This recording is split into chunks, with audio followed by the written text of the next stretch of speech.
प्यारे बच्चों, सुप्रभात। आशा करते हैं कि आप लोग स्वस्थ होंगे, सुरक्षित होंगे, अपने अपने घरों में स्वच्छता के साथ, सफाई के साथ रह रहे होंगे।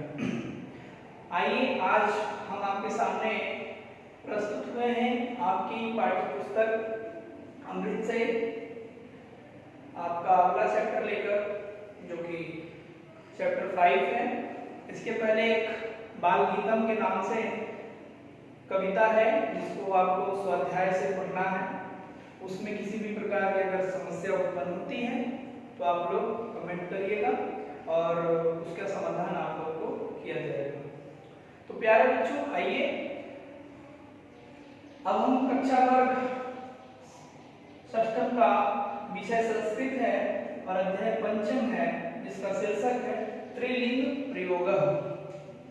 त्रिलिंग प्रयोग का तात्पर्य है कि हम इस संसार में रहते हैं और संसार में रहते हुए बहुत सारे ऐसे जीवों से जो सजीव हैं, जो ऐसे तत्व हैं, पदार्थ हैं जो निर्जीव हैं, और इनके अलावा जिनका हम प्रयोग तो करते हैं लेकिन उसके लिंग निर्धारण में हमें समस्या होती है। तो हम ये नहीं समझ पाते हैं कि वो पुल्लिंग है या स्त्रीलिंग है। तो इस तथ्य को जानने के लिए हम एक चैप्टर के साथ आपके समक्ष उपस्थित हुए हैं, जिसका शीर्षक है त्रिलिंग प्रयोग, तीन लिंगों का प्रयोग, जिसमें तीनों लिंगों को हम आपकी सुविधा के लिए बताना चाहेंगे कि त्रिलिंग क्या क्या होते हैं। एक होता है पुल्लिंग, दूसरा होता है स्त्रीलिंग और तीसरा होता है नपुंसक लिंग। नपुंसक लिंग या इसको आप कह सकते हैं उभय लिंग। उभय लिंग, उभय का अर्थ होता है दोनों। तो ये हमारे तीन प्रकार के लिंग हैं, जिसको पुल्लिंग कहते हैं, स्त्रीलिंग कहते हैं और नपुंसक लिंग। ज्यादातर हम पुल्लिंग का प्रयोग पुरुषों के लिए करते हैं, पुरुष के लिए प्रयोग होता है, स्त्रीलिंग स्त्रियों के लिए,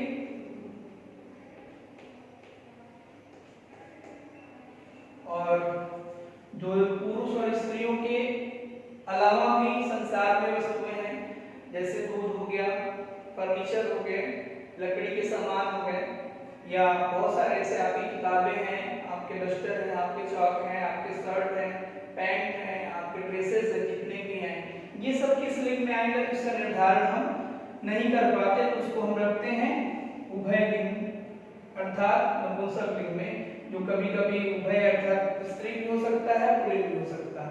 इस तरह से आपकी समझ के लिए मैं बता दूं कि ये उभय लिंग पदार्थों के लिए प्रयोग होते हैं, चाहे वो तरल में हो, तरलता में हो, ठोस में हो या गैस में हो। इस तरह की तीन जो भी चीजें आएंगी नपुंसक लिंग में आएंगी। तो आज आपके पाठ में हमें जानना है त्रिलिंग प्रयोग। त्रिलिंग प्रयोग में हम जानेंगे कि पुरुष कौन सा है, पुरुष कौन सा है। तो पुरुष हम जानने के लिए जानते हैं कि पुरुष को हम तीन प्रकार से जानते हैं। पुरुष तीन होते हैं, एक प्रथम पुरुष होता है, दूसरा मध्य पुरुष होता है और तीसरा उत्तम पुरुष होता है। और इन तीनों पुरुषों को जानने के लिए हमें ये जानना होता है कि प्रथम पुरुष किसके लिए प्रयोग करते हैं, मध्यम पुरुष और उत्तम पुरुष। तो आज हमें जो त्रिलिंग का प्रयोग करना है वो आज प्रथम पुरुष के लिए करना है, प्रथम पुरुष के लिए करना है। तो आइए जानते हैं प्रथम पुरुष किसके लिए प्रयोग होता है। हमारे और आपके अलावा जो भी चीजें बतानी होती हैं वो प्रथम पुरुष के लिए प्रयोग होता है, अर्थात यह, वह इत्यादि जो भी प्रयोग करते हैं। मध्यम पुरुष का प्रयोग हम किसके लिए करते हैं? दूसरों के लिए। जैसे वह जाता है, वह खाता है, वह पीता है, ये प्रथम पुरुष में प्रयोग होता है। वैसे ही जो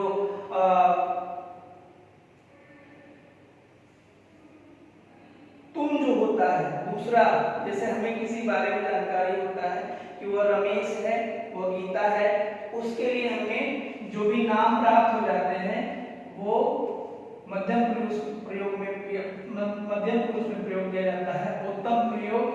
उत्तम पुरुष हमेशा अपने लिए होता है, जो वक्ता होता है कहने वाला अपने लिए, अर्थात मैं, तुम इसके लिए और वह। तो ये तीन पुरुष है। हमने जाना कि तीन पुरुष, प्रथम पुरुष, मध्यम पुरुष, उत्तम पुरुष होते हैं। प्रथम पुरुष में वह का प्रयोग होता है, मध्यम पुरुष तुम के लिए प्रयोग होता है, उत्तम पुरुष हमेशा अपने लिए प्रयोग होता है। तो इसमें आज हमें त्रिलिंगों में जानना है कि कौन से पुरुष के बारे में, तो प्रथम पुरुष के बारे में। आइए जानते हैं प्रथम पुरुष में क्या क्या चीजें बताई गई हैं। आपकी पुस्तक में चैप्टर 5 जो कि प्रथम पुरुष लिंग के बारे में बताया गया है, तो जानते हैं प्रथम पुरुष अर्थात वह के बारे में। तो लिखा है एषः वृक्षः अस्ति, एषः विशालः वृक्षः अस्ति, वृक्षः पतति फलानि च यच्छति, सः परोपकारी भवति छायां च करोति, वृक्षः पर्यावरणमपि रक्षति, एषः अस्माकं मित्रः भवति। पहला जो चित्र आपकी पुस्तक में दिया हुआ है वो हमारे वृक्ष के लिए प्रयोग किया गया है कि वृक्ष क्या है, वृक्ष के बारे में ये बताया गया है वृक्ष क्या है, और इसी में शब्दों को बताया गया है कि एषः वृक्षः अस्ति। तो वृक्ष हमारा जो है वो क्या है, वो किस लिंग में आएगा, पुल्लिंग में आएगा, स्त्रीलिंग में है या नपुंसक लिंग में। तो ये जानने के लिए हमें इसका हिंदी अनुवाद करते हैं। एषः माने यह, वृक्ष मतलब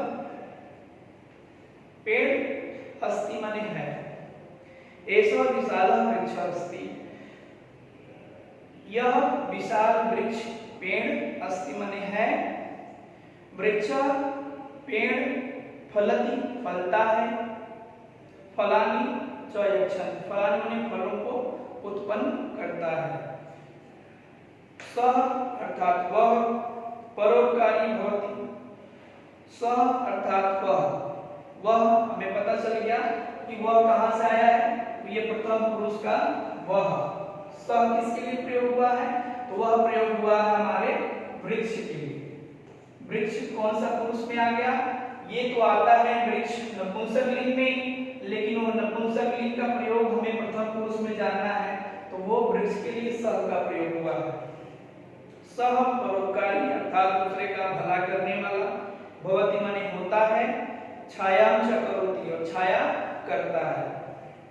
वृक्ष पर्यावरणमपि, वृक्ष अर्थात पेड़ पर्यावरण की, अपि माने भी, रक्षति माने रक्षा करता है। एषः अर्थात यह, अस्माकं हमारा या हमारी, मित्रम भवति मित्र, सखा, भवति माने होते हैं। तो उपर्युक्त लिखी हुई वाक्यों में हमें यह बताने का प्रयास किया है कि वृक्ष हमारे लिए नपुंसक लिंग के अंतर्गत आता है। नपुंसक इसलिए न कि वो पुरुष के लिए प्रयोग हुआ है न स्त्री के लिए, अर्थात यह और वह जो मैंने बताया कि प्रथम पुरुष के लिए प्रयोग होता है। तो त्रिलिंग का प्रयोग हमें जानना है, त्रिलिंग में जानना है कि पेड़ क्या है, तो पेड़ नपुंसक लिंग में है। नपुंसक लिंग में जानना है कि पुरुष कौन सा हम पढ़ रहे हैं, तो प्रथम पुरुष पढ़ रहे हैं। तो प्रथम पुरुष का सिंबल क्या होता है, यह और वह। तो यहाँ पर जो लाइनें लिखी हुई है एषः अर्थात, एषः माने यह, एषः अर्थात यह, तो यह प्रथम पुरुष का आ गया।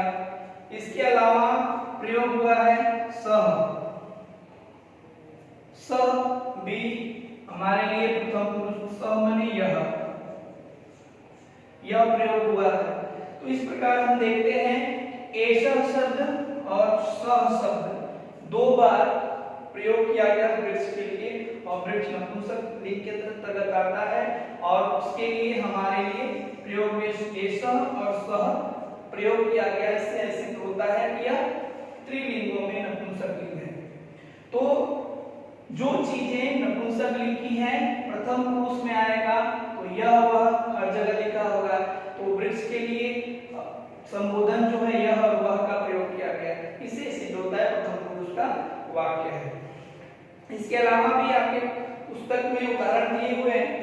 उदाहरण को जानने के लिए आप जानते हैं क्या लिखा है, एषा पाठशाला अस्ति, एषा पाठशाला अस्ति, यह पाठशाला अस्ति माने है।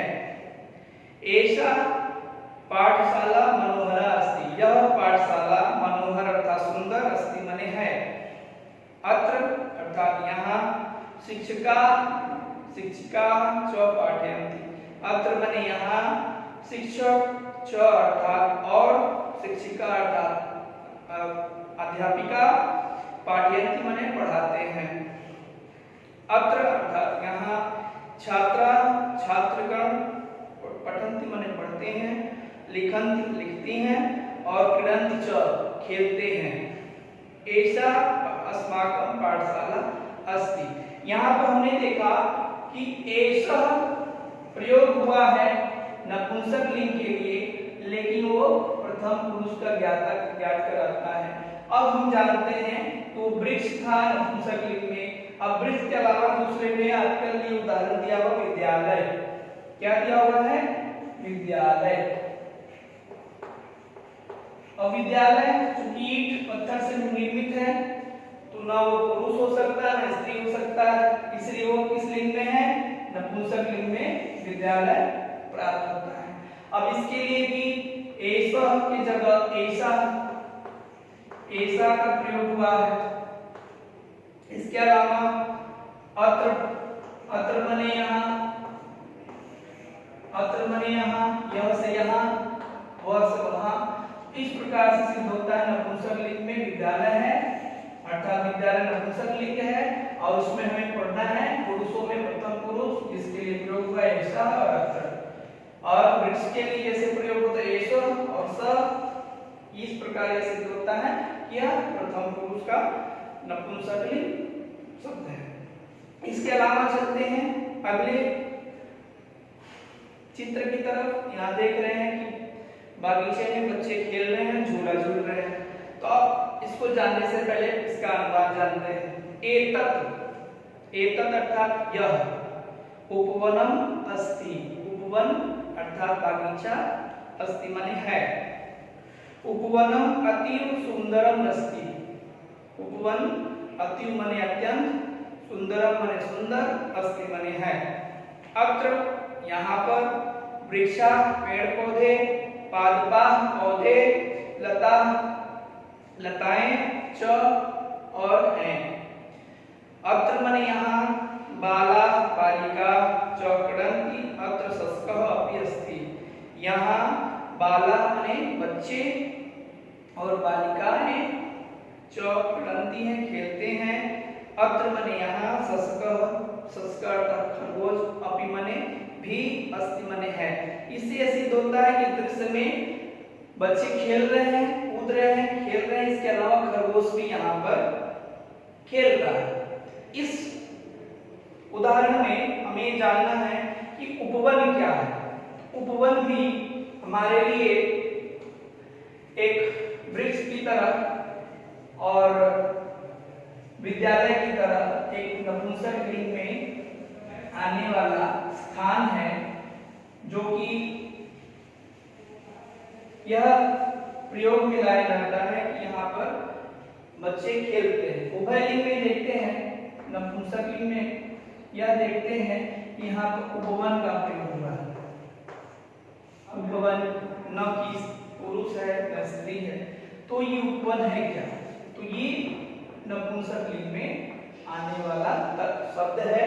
उपवन बागीचा, उसमें कोई जान नहीं है, यहाँ पर वस्तुएं हो सकती हैं जिसमें यहाँ पर बच्चे हैं, खेल रहे हैं। एतत् उपवन के लिए शब्द प्रयोग हुआ है एतत्। एतत् का अर्थ होता है यह। मैंने क्या बताया था शुरुआत में, प्रथम पुरुष में यह और वह प्रयोग होता है पुरुष में, तो ये तत् उपवन नपुंसकलिंग है और इसके लिए प्रयोग हुआ है एतत् अर्थात यह। अत्र, इसके अलावा एतत् के अलावा प्रयोग हुआ है अत्र। अत्र का अर्थ भी मैंने बताया यहाँ होता है। एतत् माने यह, अत्र माने यहाँ। तो इस प्रकार से होता है कि उपवन भी, बागीचा भी नपुंसकलिंग होता है। अब अगले उदाहरण में चलते हैं। यहाँ पर 4 कबूतर पक्षी दाने चुग रहे हैं।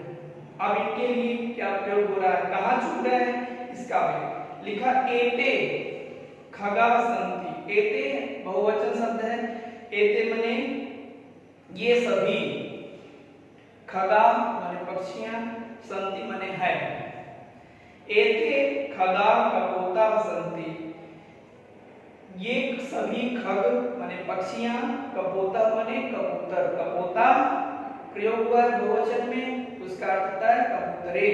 संति अर्थात हैं, बहुवचन है। ते अर्थात ये सभी, अन्नानि अन्न को, खादन्ति खाते हैं, पूजन्ति च और पूजते हैं, पूजते हैं, बोलते हैं। ते आकाशे अपि उत्पतन्ति। ये सभी आकाश में भी उत्पतन्ति माने उड़ते हैं।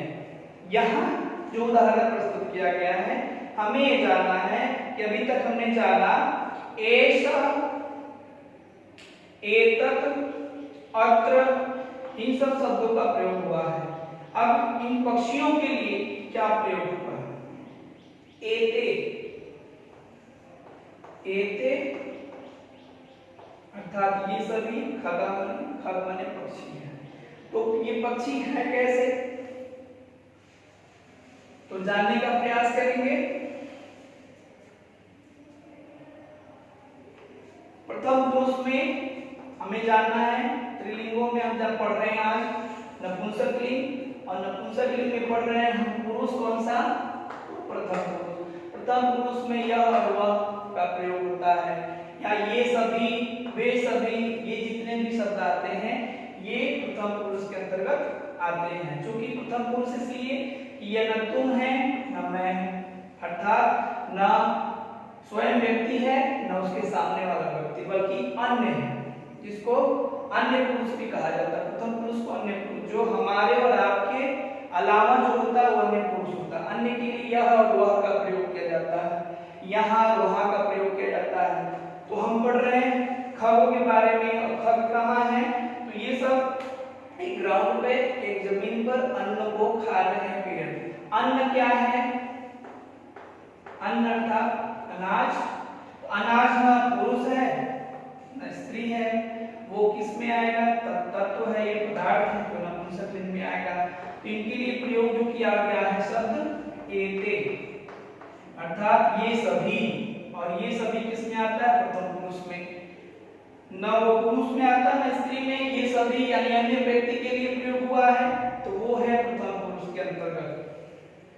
अब जानते हैं अगला उदाहरण। लिखा है एताः छात्राः सन्ति। ये सभी छात्राएं हैं। या पठन्ति सा मुग्धा अस्ति। या जो पठति पढ़ते हैं, सा वे सभी, मुग्धा माने सुंदर, मुग्ध हैं।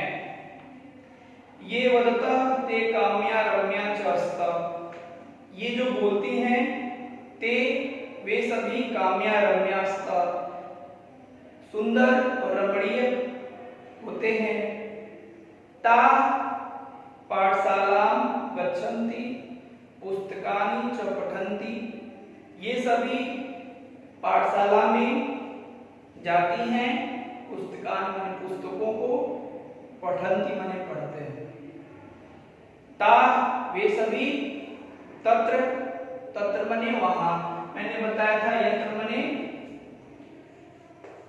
माने जहां,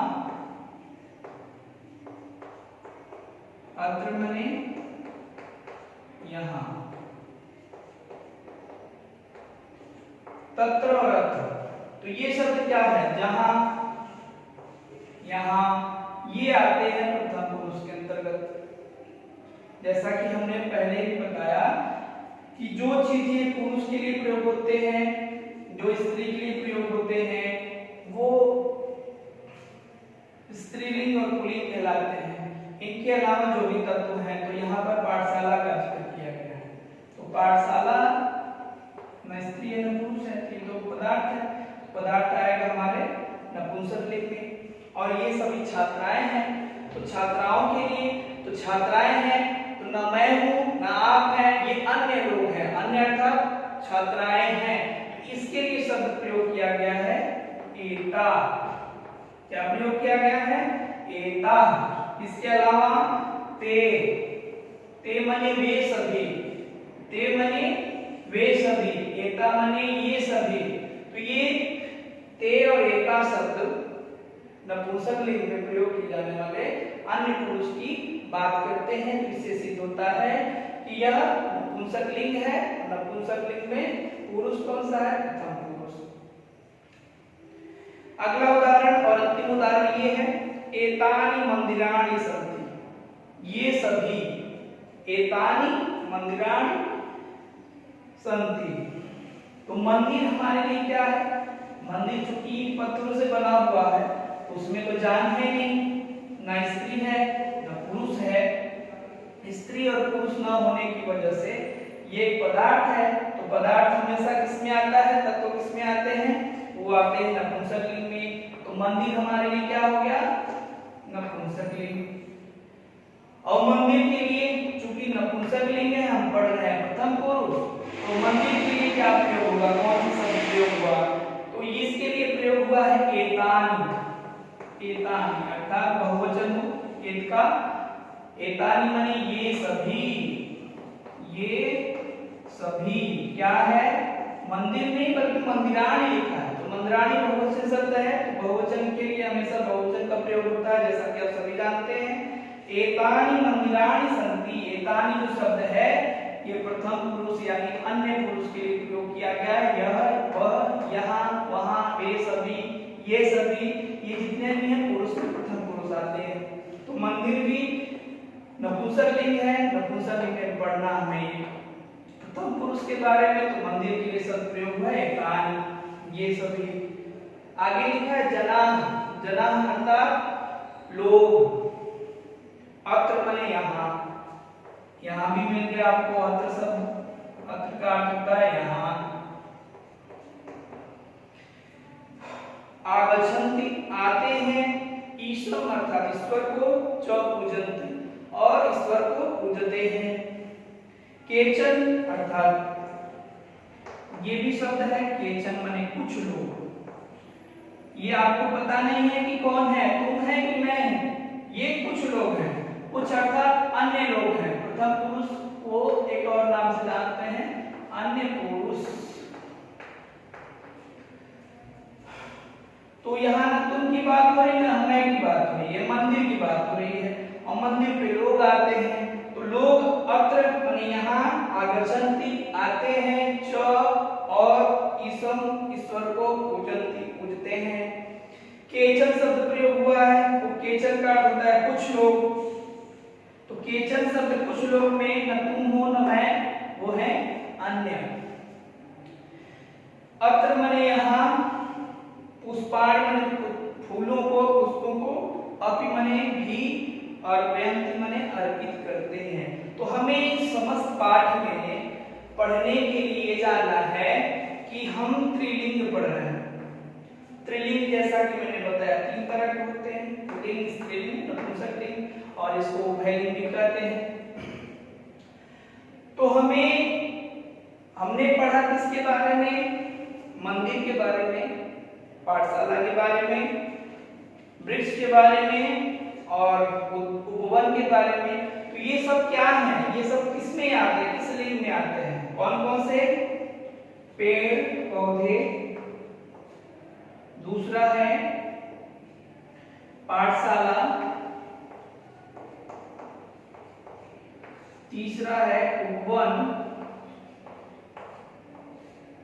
चौथा है क्षेत्र, क्षेत्र में पक्षी दाना चुग रहे हैं। इसके अलावा हमने पढ़ा कि छात्राएं हैं, तो छात्राओं के लिए प्रयोग हुआ है, ये अन्य लोगों के लिए प्रयोग हुआ है। और जो पांचवा छठा है ये मंदिर के बारे में, तो मंदिर। पेड़ पौधे ये सब समस्त किस में आते हैं, ये नपुंसकलिंग में आते हैं। और नपुंसक के लिए हम पढ़ रहे हैं प्रथम पुरुष में यहाँ वहाँ या ये सभी वे सभी, अत यहाँ अत्र, एतानि एतत्, ये जो शब्द हैं ये अन्य पुरुष का भेद हमें देते हैं, ज्ञान देते हैं। इससे हमें इस पाठ में जानना था स्त्रीलिंग में नपुंसकलिंग, नपुंसकलिंग शब्दों के लिए, तत्वों के लिए, पदार्थों के लिए, पुरुष में प्रथम पुरुष हमने जाना। और इसलिए ये चैप्टर आपके व्याकरण के दृष्टिकोण से अत्यंत महत्वपूर्ण है। और इन शब्दों का अर्थ मैंने बताया आपको, और इसके साथ साथ इनके प्रयोग को भी बताया।